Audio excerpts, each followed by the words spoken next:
set for Thursday will be denuclearization. South Korea announces a multi-billion-dollar stimulus package aimed at reducing air pollution, improving safety, and especially helping support the country's exports. And Korea's terms of trade got worse last month compared to a year earlier. It was the 16th month in a row of declines, mainly because of a fall in the price of memory chips.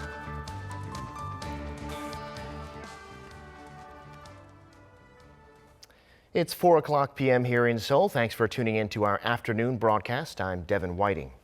We heard this morning that North Korean leader Kim Jong-un is on his way to Vladivostok for his summit with Russian President Vladimir Putin. And a few hours ago, we were told that Kim crossed the North Korea-Russia border. With more, we have our Lee Ji-won on the line. Ji-won, what's the latest?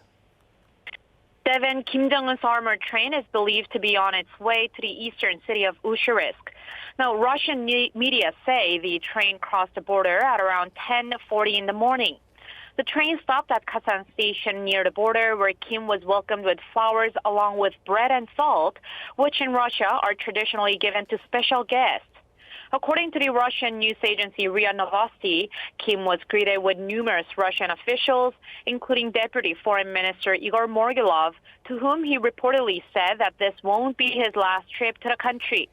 And according to TASS news agency, Kim then looked around the museum Kim Il-sung's house, which was built near the station in 1986 to honor Kim Jong-un's late grandfather Kim Il-sung's visit to the Soviet Union. At around an hour later, at 11:40, Kim's train is said to have left the border station to head to Ushyrisk, which is a roughly 7-hour journey. From there, he is to go another 2 hours south by train to finally arrive in Vladivostok. Now, to tell you a bit more about the summit, the Kremlin has finally confirmed that it will be held in Vladivostok on Thursday. The meeting will start with a one-on-one sit-down, followed by an expanded meeting between the respective delegations, which will not result in the leaders signing any agreements or making a joint statement. The Kremlin says the main focus of their meeting will be the political and diplomatic solutions to the denuclearization of the Korean peninsula. Back to you, Devin. All right, Lee Ji-won, thanks for that. We'll be checking in with you later on this evening. Now, the question is what North Korea hopes to gain from talking with Russia. It would like some support from its traditional ally, but analysts say Russia is not likely to do anything dramatic. Our Oh Jung-hee has more. International experts analyze that North Korean leader Kim Jong-un, through his summit with Russian President Vladimir Putin, wants to relieve the regime's political isolation and economic difficulties while pressing the U.S. Russia, on the other hand, wants to show that it's still an influential player in the region.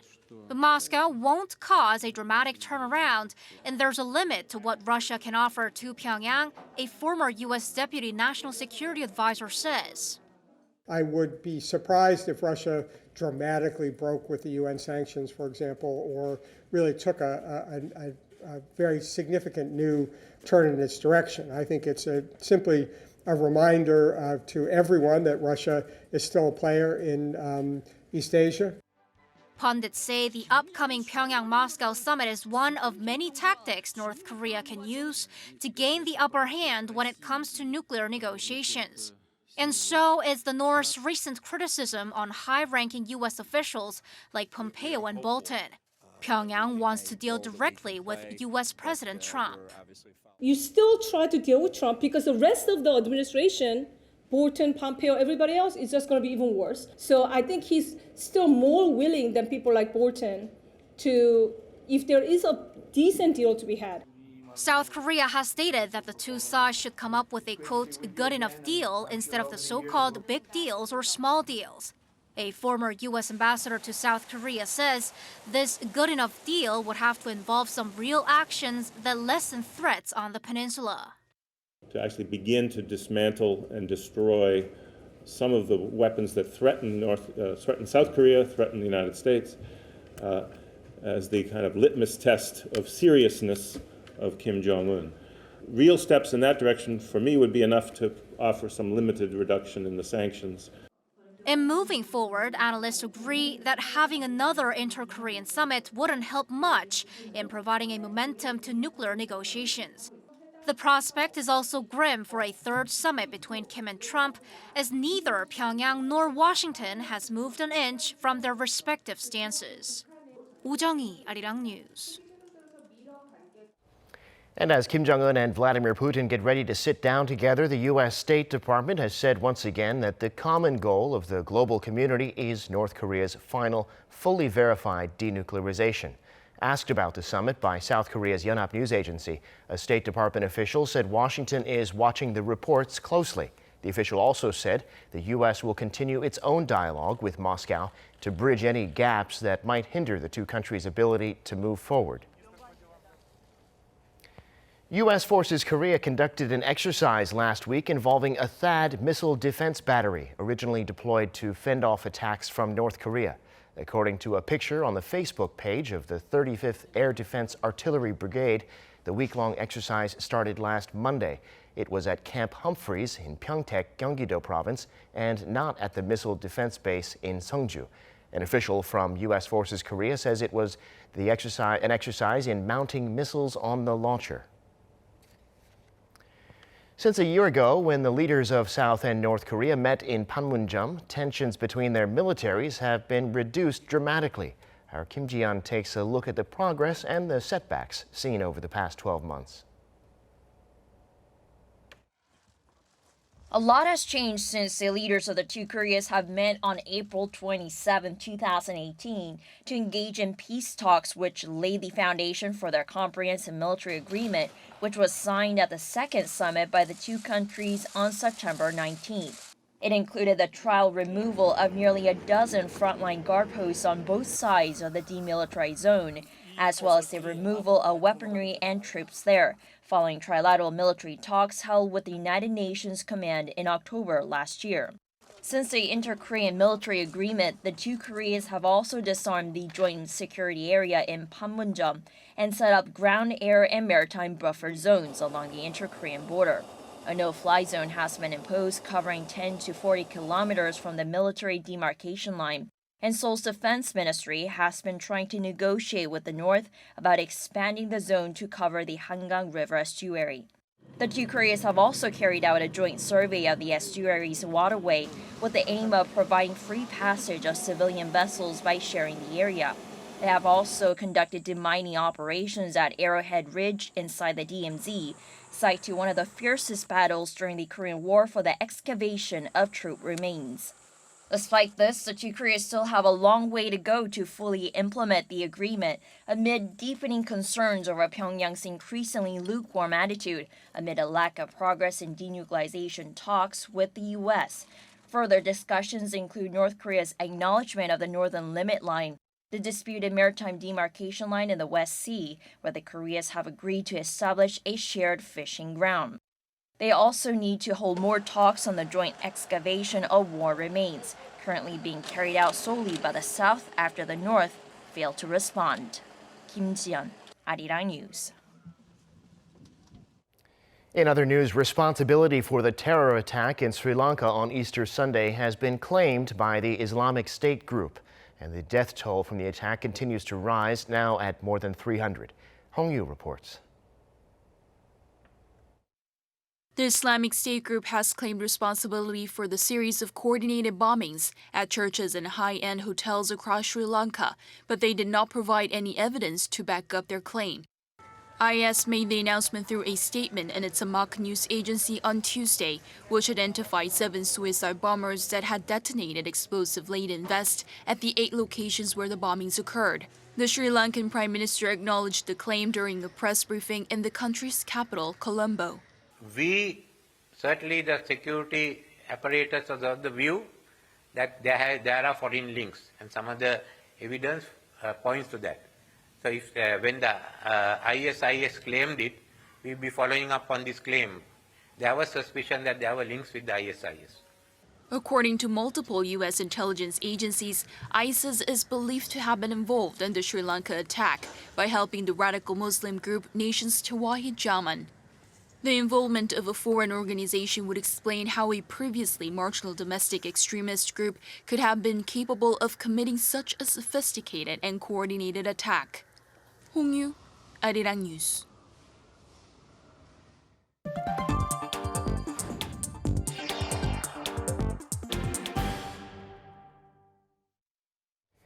At this morning's cabinet meeting, the government reviewed the details of a supplementary budget bill meant to deal with fine dust pollution and to boost Korea's exports.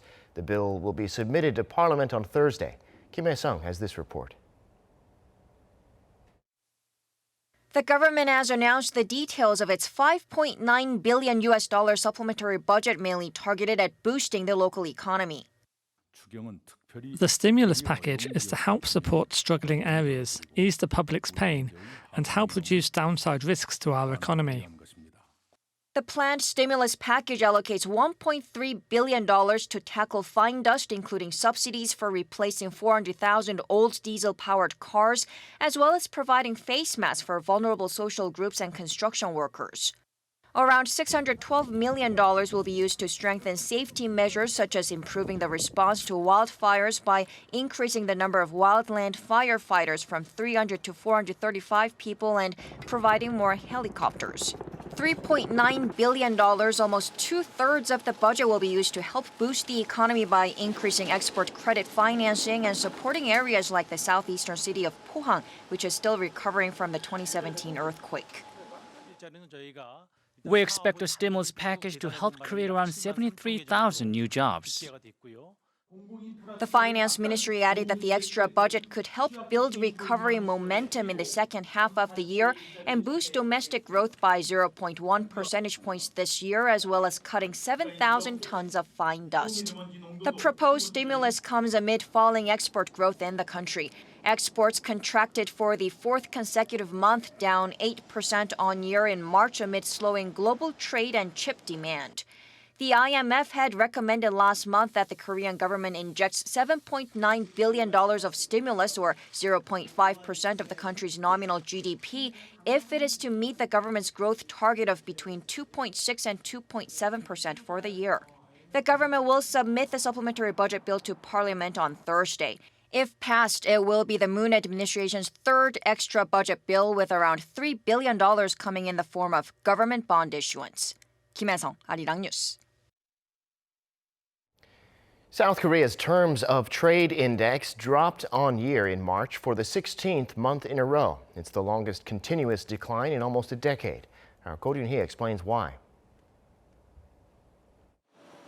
The fall in semiconductor prices is hitting Korea's terms of trade index.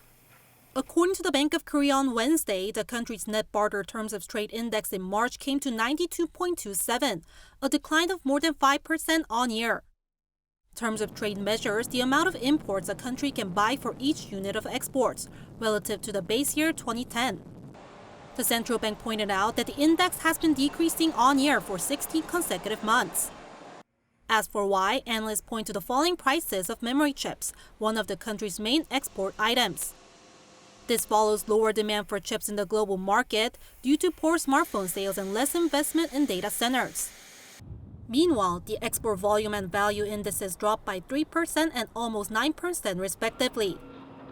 The BOK said export volumes dropped on year for 2 consecutive months.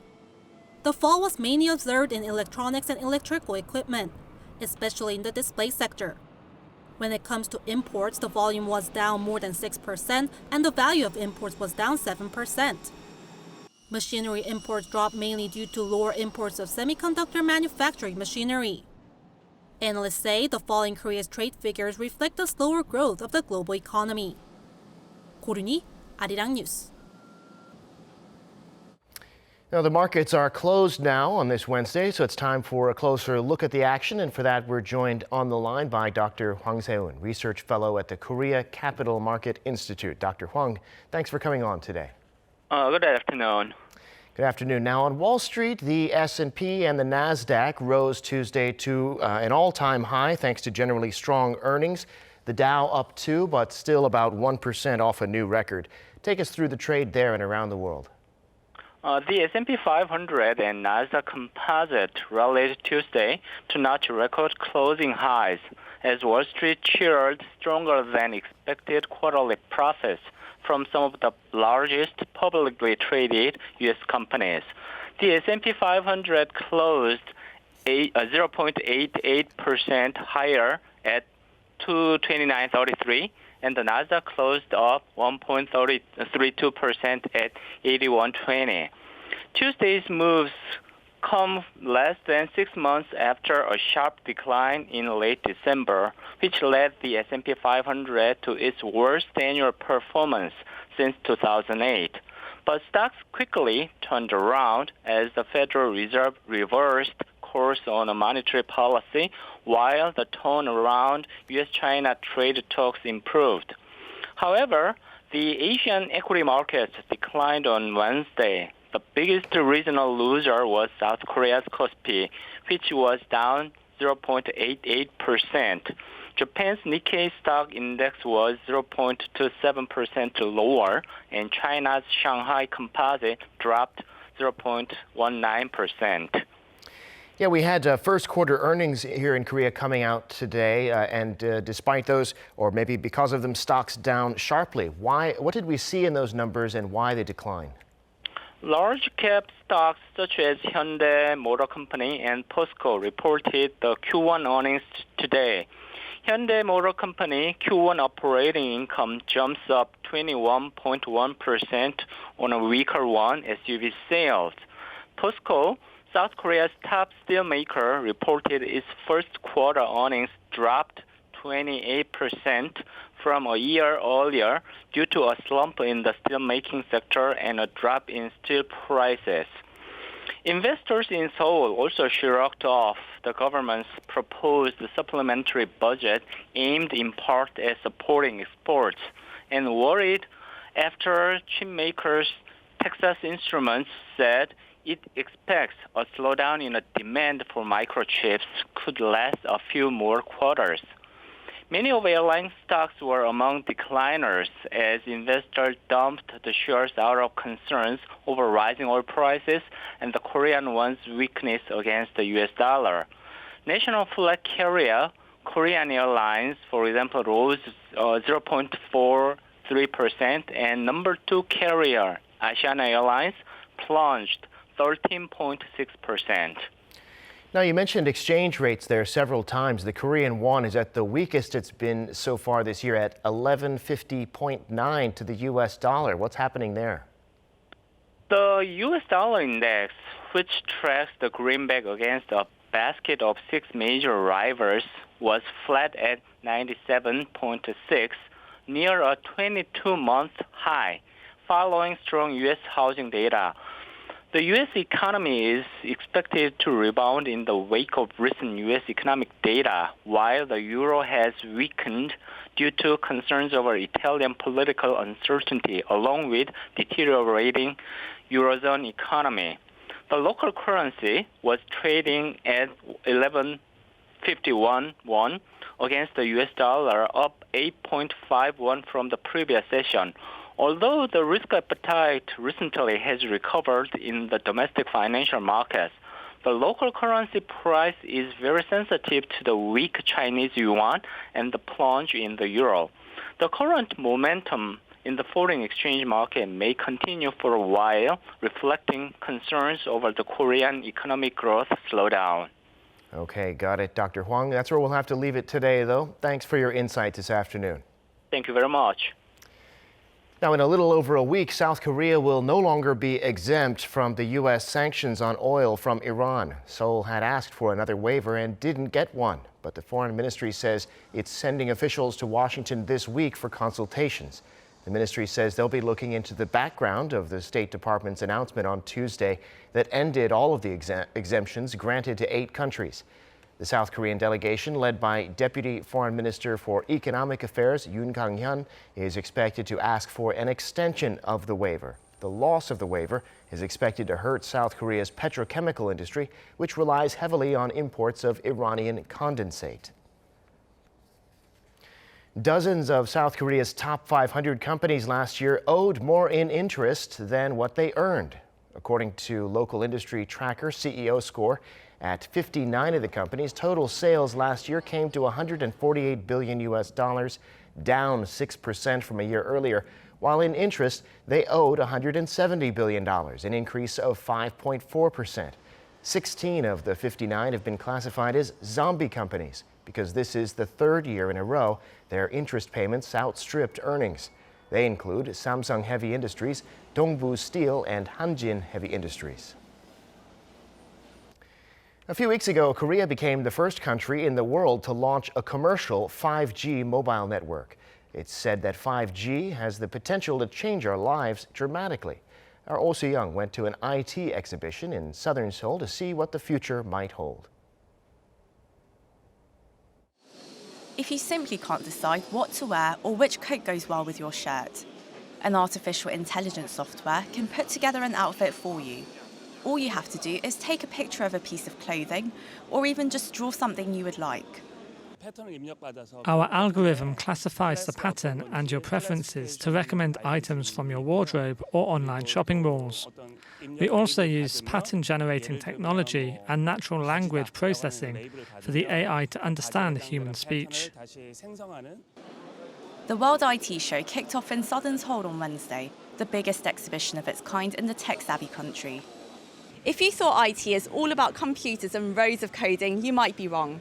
Some 400 firms here are showcasing their latest smart technologies and gadgets that could soon fit into our daily routines. Everything from unlocking your car through facial recognition to virtual reality shopping and mental and physical health care. Such technologies based on artificial intelligence, cloud computing and the Internet of Things are expected to become faster and more responsive as 5G becomes more widespread. Pinpointing the exact location is crucial for unmanned vehicles, allowing them to avoid collision or accidents. As for drones, AI checks the location and identifies items around it. This can be used in driverless cars and smart city infrastructure. With data transmission speeds 20 times faster than those of LTE and ultra-low latency or lag time, 5G can enhance safety and user experience for driverless cars in particular.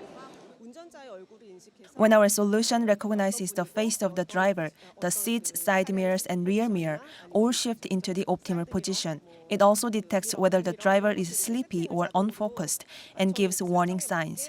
And with 5G's low latency, cars will be able to communicate better with each other, and with traffic lights increasing safety. The Science Ministry said earlier this month that it hopes to nurture these 5G-related technologies to create an $158 billion industry by 2026. Oh Soo-young, Arirang News.